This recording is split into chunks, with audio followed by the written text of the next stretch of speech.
नमस्कार, कंट्री किचनमध्ये आपले सर्वांचे स्वागत आहे। आज आपल्याला दह्यापासून कढी बनवायची।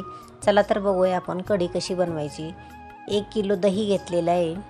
दही हे घरी लावलेलंच आहे आणि दही खूप जास्त आंबट नाही आहे। त्यासाठी आपल्याला 10-12 हिरव्या मिरच्या, कोथिंबीर, कढीपत्ता, जिरे, लसूण आणि अद्रक लागणार आहे, बेसन पीठ आणि काही बेसिक मसाले। तर हे जे वाटण काढलेलं आहे आपण ते वाटण आपल्याला मिक्सरमधून काढून घ्यायचं आणि त्यातच आपल्याला बेसन पीठ टाकायचं। मी 4 चमचे बेसन पीठ घेतलेलं आहे आणि दह्यामध्ये आपल्याला 2 ग्लास पाणी टाकायचं। दही आपलं किती आंबट आहे त्या आकारानुसार आपल्याला त्यात पाणी टाकायचं आणि याचं आपल्याला ताक बनवून घ्यायचं। आता हिरवी मिरची, जिरे, कढीपत्ता, कोथिंबीर, लसूण आणि अद्रक याचं आपल्याला चांगलं वाटण बनवून घ्यायचं आणि त्या वाटणातच आपल्याला बेसन पीठ टाकायचं आणि त्यालाही चांगलं आपल्याला मिक्स करून घ्यायचं, म्हणजे त्यामध्ये गुठळ्या राहत नाही।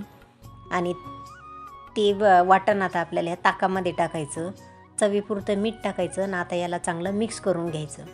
आता आपल्याला द्यायची फोडणी।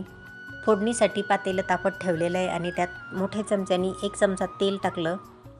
तेल चांगलं तापू द्यायचं, त्यात आपल्याला जिरे मोहरी टाकायची। आता जिरे मोहरीला चांगलं तडतडू द्यायचं।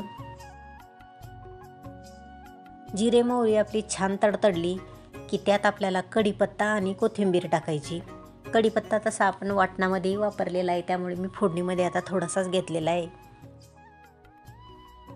आणि कढीसाठी आपल्याला हळद थोडीशी दररोजच्या भाजीपेक्षा जास्त वापरावं लागते, तर मी इथे 1 चमचा हळद घेतलेली आहे। हळद टाकायची आणि लगेच हे ताक टाकायचं।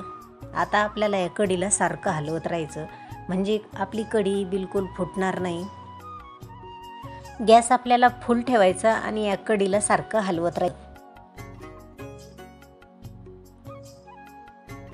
बघा आपली कढी हे झालेली आहे। आता ही ज्यावेळेस कढी उकळली की त्यावेळेस जास्त तिला पिवळा रंग येतो। सुरुवातीला या पद्धतीने थोडीशी अशी पांढरी दिसती।